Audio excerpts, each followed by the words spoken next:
Die apostels vrees God, en daarom vrees hulle nie mense nie.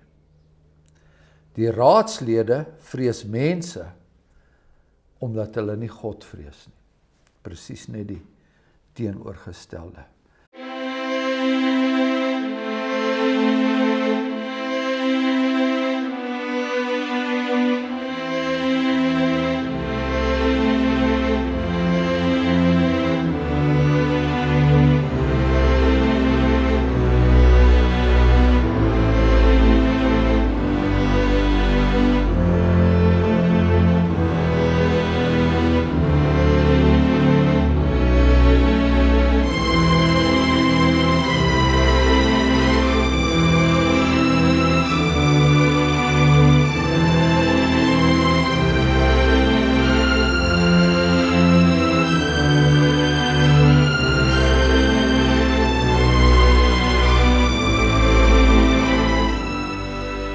Lees vanaand verder uit die boek Handelinge en dit is in die 5de hoofstuk vanaf die 17de vers. Voor ons begin, moet ons eers die Here vra, die Heilige Gees vra om ons by te staan. Onse Hemelse Vader, wat 'n wonderlike voorreg, wat 'n wonderlike genade, dat ons hier by mekaar kan kom sonder vervolging. Dat ons hier by mekaar kan kom om te leer uit die woord uit, om onderrig te word, en daar is vir ons geen belemmering nie. Ons bid vir al die plekke wêreldwyd waar die naam van ons Here Jesus Christus nie verkondig mag word nie, waar die Bybel nie gelees mag word nie, waar daar geen Bybelstudie is nie. Dele van die wêreld wat roep om die genade wat daar slegs by U te vinde is, slegs by die ware God te vinde is, die heil wat slegs in die Here Jesus Christus is. So laat ons dan met groot dankbaarheid lees, dit wat in die vroeë kerk, die offers wat gebring is, die offers wat deur die eeue gebring is, om die naam van ons Here te verkondig. Vergewe ons eie beskroomdheid en ons eie huiwering en ons eie gebrek aan vrymoedigheid om hierdie naam in onder ons eie mense en eie geleedere te noem en 'n getuienis te lewer van die genade wat ons ontvang het. Ons bid dan vir die werking van die Heilige Gees, soos dit deur al die eeue in die kerk gewerk het, ook hier vanaand. Amen. Ons lees vanaf Handelinge 5, die 17de vers, en die hoëpriester het opgestaan en almal wat saam met hom was, dit is die party van die Sadduseërs, en hulle was met nydigheid vervul.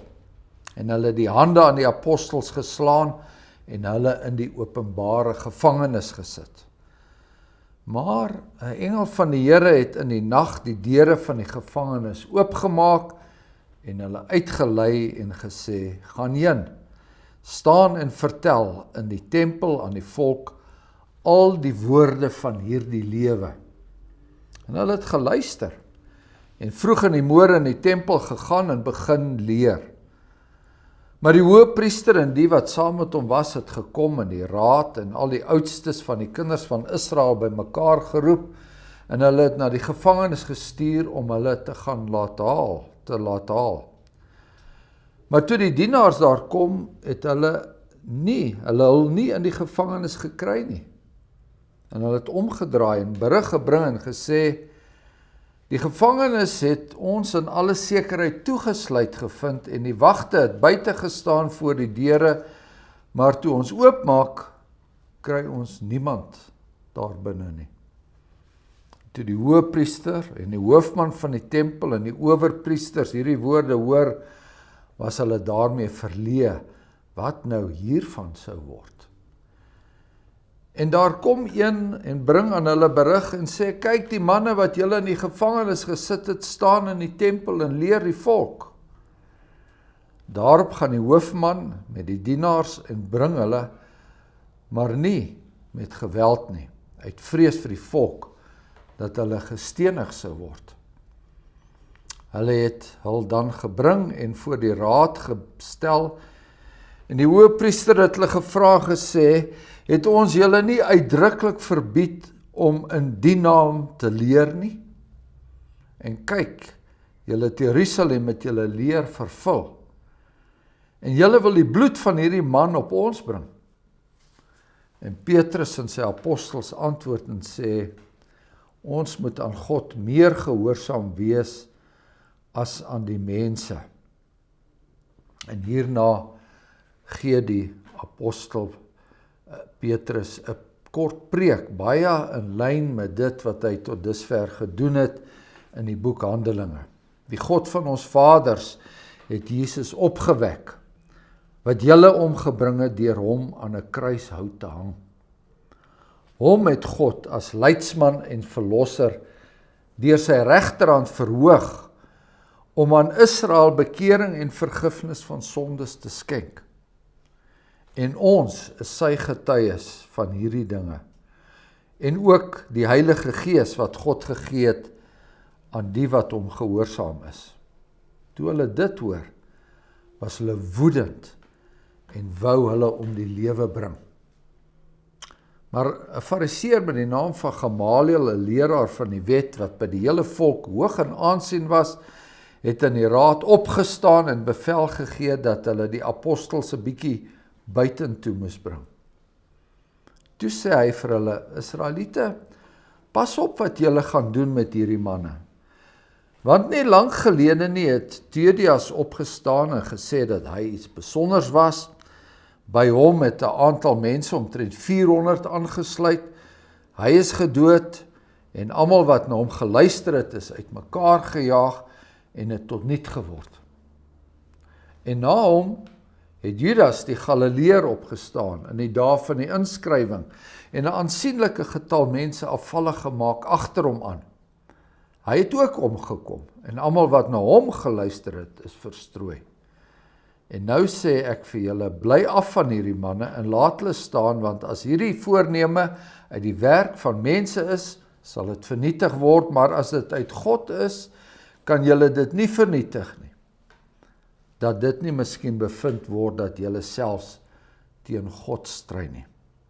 En hulle het na hom geluister en nadat hulle die apostels ingeroep het, het hulle hulle laat slaan en hulle bevel gegee om nie in die naam van Jesus te spreek en hulle laat gaan. Hulle het toe van die raad af weggegaan, bly dat hulle waardig geag was om vir sy naam oneer te ly. En hulle het nie opgehou om elke dag in die tempel en van huis tot huis te leer nie en die evangelie te verkondig dat Jesus die Christus is. So weer eens is dit die kant van die weerstand wat kom van die hoëpriesters en die Sadduseërs en hulle was met nydigheid vervul.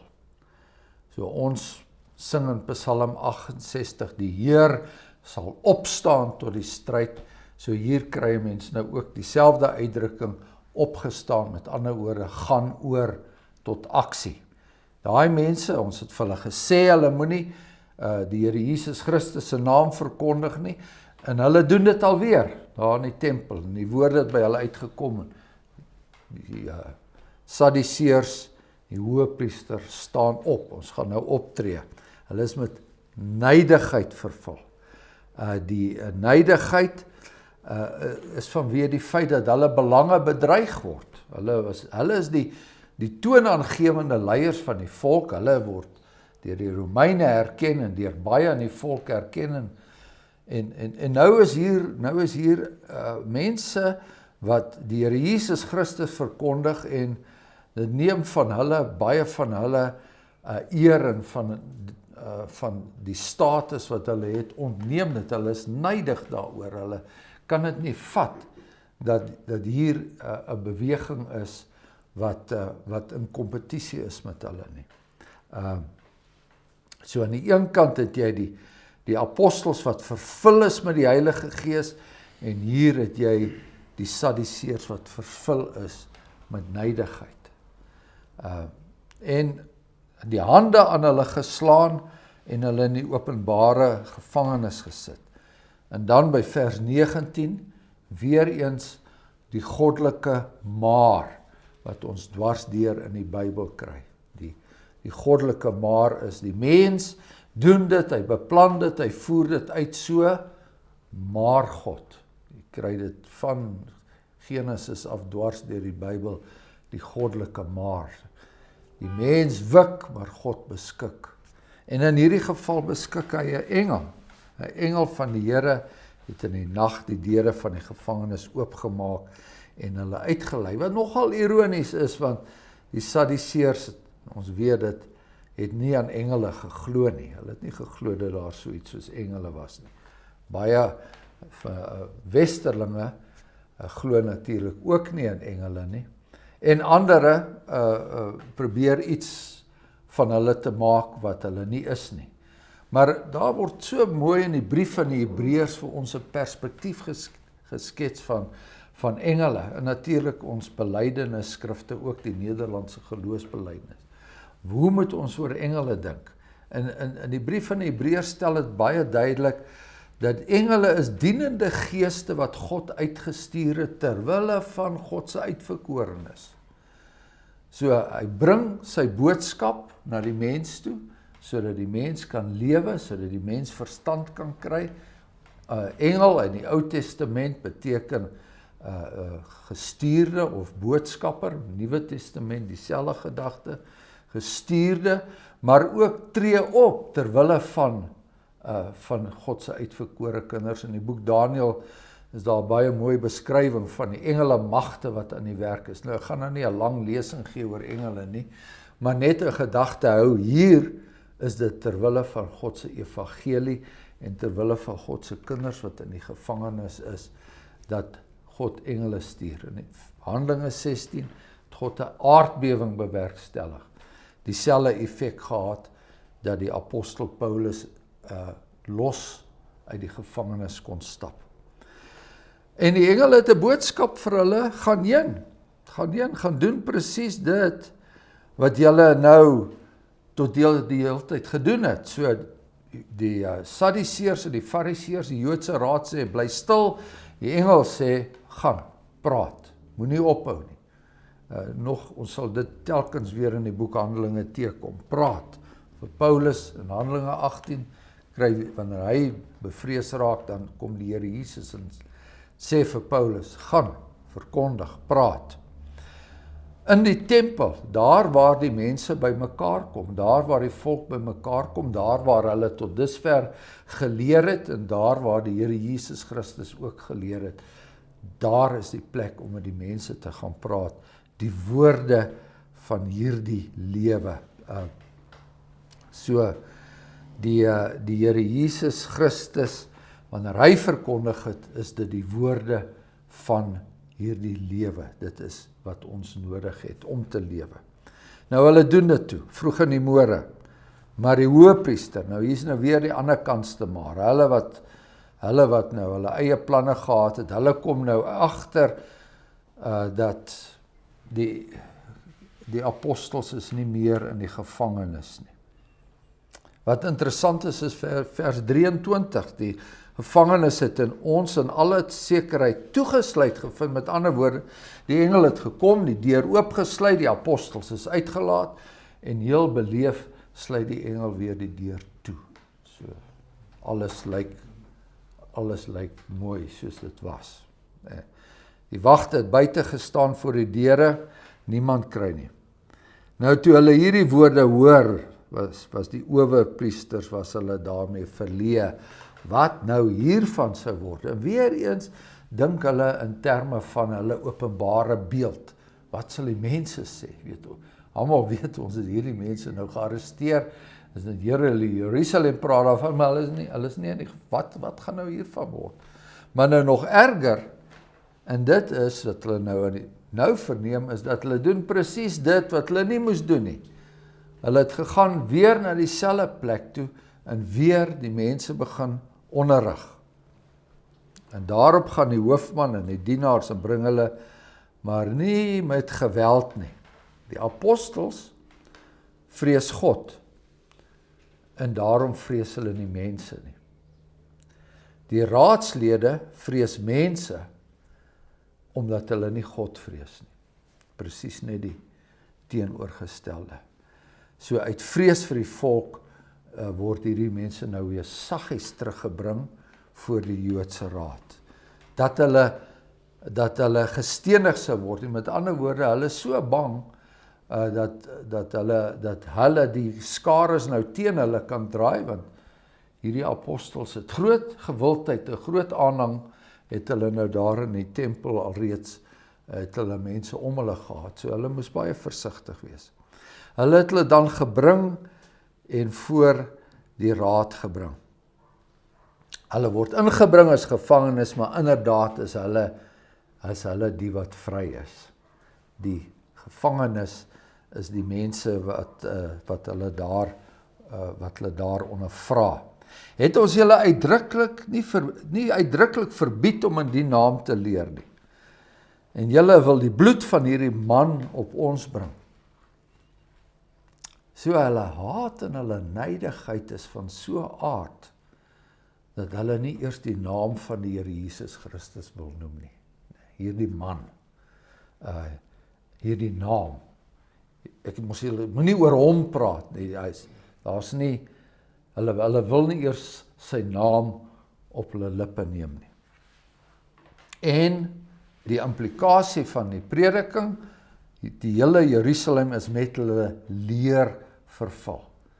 So, dit is 'n leer wat nou besig is om oor te neem. Dit is 'n doktrine, 'n leerstellings wat nou besig is om oor te neem. Apostels preek. En julle wil die bloed van hierdie man op ons bring.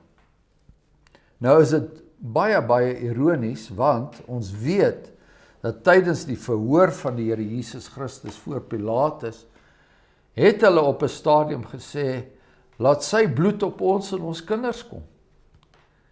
So dit was mos nou toe nie vir hulle 'n probleem nie, nou is dit vir hulle 'n probleem.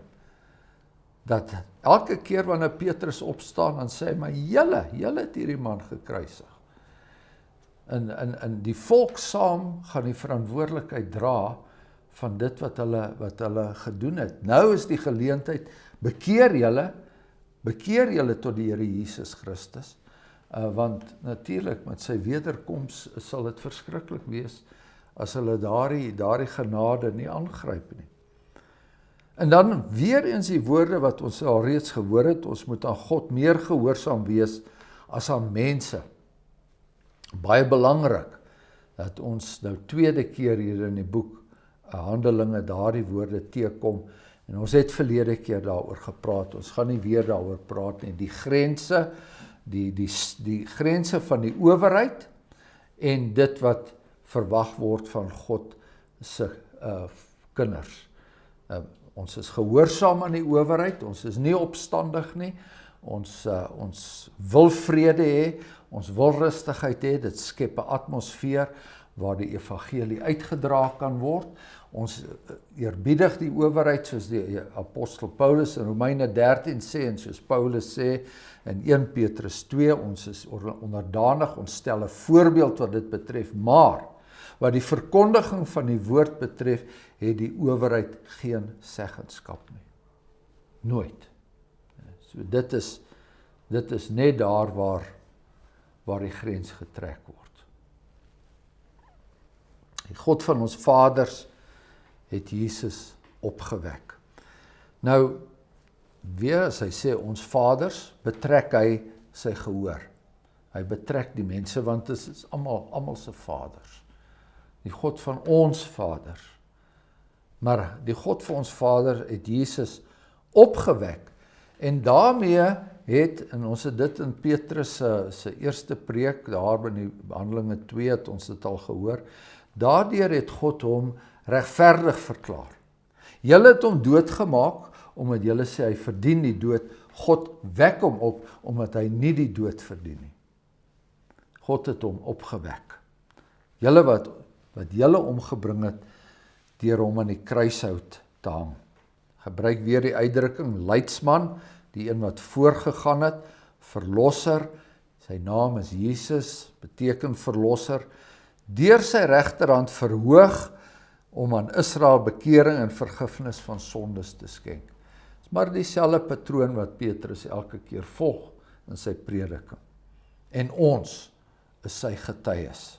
Het gaan nie hier oor ons nie. Ons is net die getuies van die Here Jesus Christus. Ons doen net wat die opdrag wat ons in Handelinge 1 vers 8 gekry het, gaan heen en dra hierdie boodskap, hierdie leer, hierdie genade en die naam van die Here Jesus Christus uit in die wêreld. En ook die Heilige Gees. Die Heilige Gees getuig nou saam met hulle. Dis nie dat hulle alleen is nie, die Heilige Gees is met hulle. Nou ja, die reaksie hierop, hulle die Sanhedrin, die Sadduseërs, die owerpriesters, die ouderlinge, almal wat daar by mekaar is, was woedend. Letterlik staan daar in die Grieks, hulle was deurgesaag. Deurgesaag, dit is woorde wat hulle tot in hulle hart gesny het. Dit het hulle ongelooflik ontstel. Deurgesaag. Maar, weer eens 'n maar, Fariseer met die naam van Gamaliel. Daar kan baie gesê word oor Gamaliel, juis omdat die apostel Paulus ergens ook laat val dat hy as 'n jong Fariseer aan die voete van Gamaliel gesit het. So daar was sommige, in die geskiedenis van die Joodse geloof, was daar sommige rabbies wat baie hoë aansien verwerf het. Hierdie man se oupa was Hillel gewees. Hy word nou nog aangehaal in Joodse kommentare, maar Gamaliel was net so 'n baie wyse rabbi.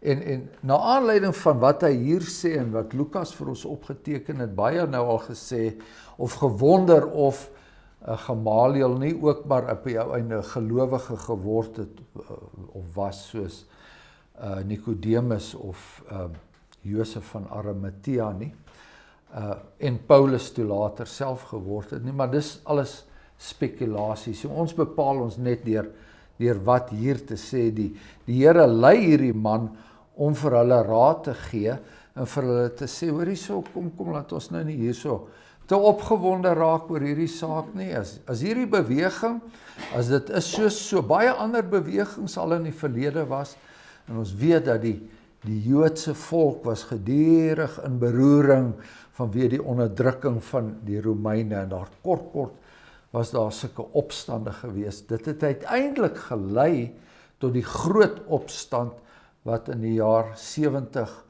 na Christus uitgeloop het op die vernietiging, die val van Jerusalem. Het was 'n Joodse opstand, maar dit was gedurig, was dit aan die kook. En elke keer wanneer daar nou mense na vore kom wat messiaanse wat ambisies het en sê ek is die een en ek is die een, volg my en so aan, sê Gamaliel het die Romeine gekom en hulle uit mekaar uitgejaag. En hierdie mense kan net so maklik uit mekaar uitgejaag word.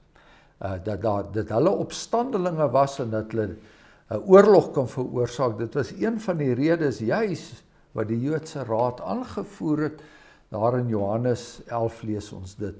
Die Joodse Raad aangevoer het om te sê ons moet Jesus doodmaak, want as hierdie beweging verder groei, kan dit lei tot 'n opstand en dan gaan die Romeine ons weer eens baie hardhandig onderdruk. So kom ons laat ons nie hier te opgewonde raak nie. En dan hierdie wyse woorde, maar as dit uit God is, dan gaan ons in elk geval niks kan doen nie. En ons moet nie bevind word dat ons teen God stry nie. So nou wil hulle self terughou, maar nog steeds het hulle die apostels ingeroep en hulle laat slaan. So wat dit behels, Paulus praat dat hy 3 keer geslaan is in die tyd van sy bediening, wanneer hy in 2 Korintiërs beskryf al die dinge wat met hom gebeur het. Die Jode het vanweë die Ou Testamentiese wet, het hulle ook in die Romeine dit toegelaat, dat hulle sekere beperkte lyfstraf mag toepas. En dit het veral te doen met godsdienstige sake waar hulle iemand gou weer op die regte pad gekry het, deur hom 'n goeie pak slaag te gee. Wat dit behels het, is dat daai persoon is op die grond neergewerp en vasgehou en hy is 39 houe toegedien. 39. Die Bybel sê 40, nie meer as 40 nie, maar omdat hulle so gehoorsaam was aan die Here se woord en hulle wou nie die wet oortree nie, het hulle altyd gestop by 39. Ja, dit is behoorlik 'n behoorlike pak slaag wat hulle toegedien is. En ja, hulle het dit is nie dieselfde geeseling as wat die Here Jesus Christus deurgemaak het nie. So wat die Romeine gedoen het, wanneer hulle iemand gegeesel het, was iets heeltemal anders. Dit het mense tot by die dood gebring. Ek gaan nou nie daarop inwy nie, is 'n hele onderwerp soos 'n eie, maar ons moet dit op een kant hou. Dat as hierdie mense geslaan is. Nou wat interessant is, wat ons nou nie genoem het nie in hierdie teksgedeelte, is dat hier na die apostels verwys word, en ons het amper die idee gehad, dit is seker maar weer Petrus en Johannes, maar ons weet nie, dit kon meer van hulle gewees het, want behalwe Petrus word daar nou nie ander apostels genoem nie, maar kon daar al 12 van hulle gewees het. Maar hoe dit ook al sy, en hulle bevel gegee om nie in die naam van Jesus te spreek nie, en hulle laat gaan. Hulle, met ander woorde, hulle is nou weer eens na hierdie pak slaag gesê, hulle moet hulle self nou gedra. Hulle het toe van die raad af weggegaan, bly dat hulle waardig geag was om vir sy naam oneer te ly. Bly, dit is baie ongewoon. Ons in die wêreld wat ons vandag bly, is so gou om een of ander martelaar of slagofferstatus aan te neem en jy weet, na die wêreld en na die media toe te hardloop en te sê, maar dit en dat wat onregverdig en verkeerd is, het met ons gebeur. Dit het vandag eintlik 'n siekte geword. Jy weet, die baie mense is net beledig, dan is hulle klaar geaffronteer en jy weet, nou net 'n slegte woord teenoor hulle geval en hulle is klaar 'n slagoffer en so. Maar hier is presies die teenoorgestelde. Is bly dat hulle waardig geag was om vir sy naam oneer te ly, en hulle het nie opgehou om elke dag in die tempel, so met ander woorde, dis nou aanhoudend, en van huis tot huis te leer nie. Het is interessant dat hier genoem word van huis tot huis, want soos ons deur die boek Handelinge gaan, sal ons sien dat die tempel al hoe minder belangrik word en dat hierdie huisgemeentes al hoe belangriker word. En vanuit die huisgemeentes, die sinagoges is ook natuurlik nog ergens 'n rol gespeel, maar hulle is later uit die sinagoges uit ook gejaag. Sal dit later in die boek Handelinge sien, maar die huisgemeentes het toe al hoe belangriker geword, en vanuit die huisgemeentes het daar dan die gemeentes of kerke ontstaan, soos ons dit vandag ken. En die eenvoudige boodskap, die evangelie, die goeie nuus, is dat Jesus die Christus is.